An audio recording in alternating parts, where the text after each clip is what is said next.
Ayatola ameamua kaende bana. Ayatola hataki kujua, ameamua mkirusha na yeye anarusha. Hakuna kubembelezana.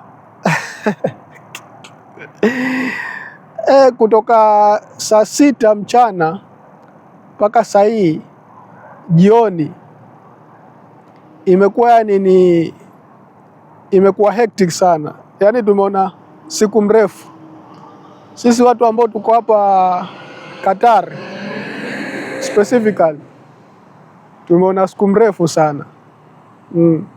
Sababu uko ndani hapo unaendelea na kazi, kidogo kidogo unasikia tu mlipuko. Mlipuko wa bomu. Na si mmoja, si miwili, inafuatana. So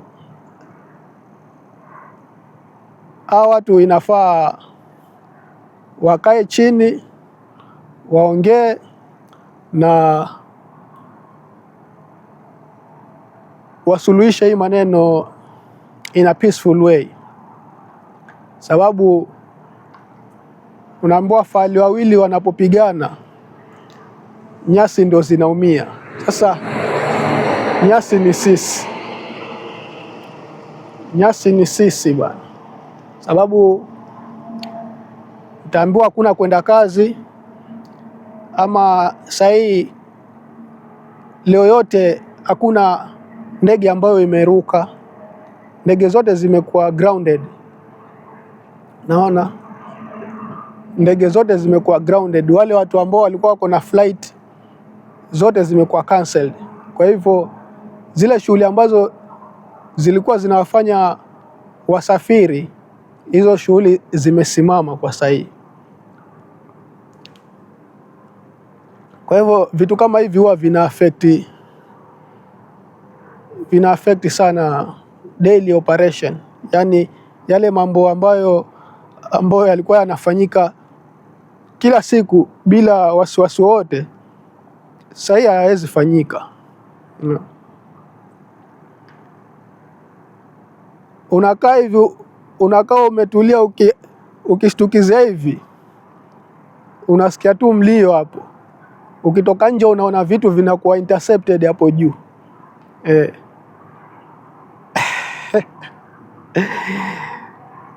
So ni vitu ambavyo mentally vinaweza kutu affect. Sababu wakati wote vita kama hivi huwa haviwezi isha vizuri. Lazima kuna kuwa na casualties, watu ambao watakuwa affected na hivi vita. So sisi tunaomba tu hawa jamaa kama wataweza wakae chini, waangalia ni kitu gani ambacho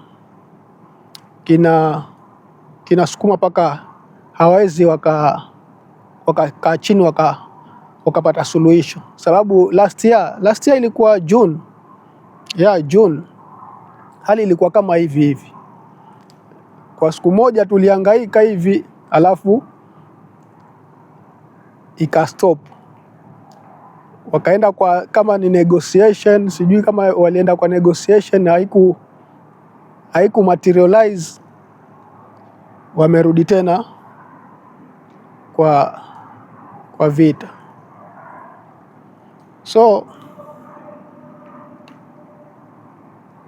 vita kama hivi vinatu affect sana, kusema ule ukweli. Sababu sasa hata sahii ni saa 4 na bado sijasikia usingizi ama kwenda kulala. Sababu hata huo usingizi nao hakuna. Haujui kama utaamka asubuhi vizuri ama hautaamka.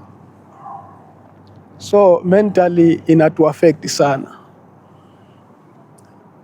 I wish wangepatana waka solve hii kitu kwa njia ya amani na maisha yakaendelea, sababu kama nilivyotangulia kusema, fali wawili wanapopigana nyasi ndio zinaumia, na nyasi ni sisi. So tunaenda kulala tukiwa fingers crossed. Tunaomba Mungu kesho tuamke salama, sababu ni mbaya. Hii si issue ndogo sana, ni mbaya. So guys, wacha tuone venye kutaenda. Hope kesho tutamka tukiwa tuko salama. Peace.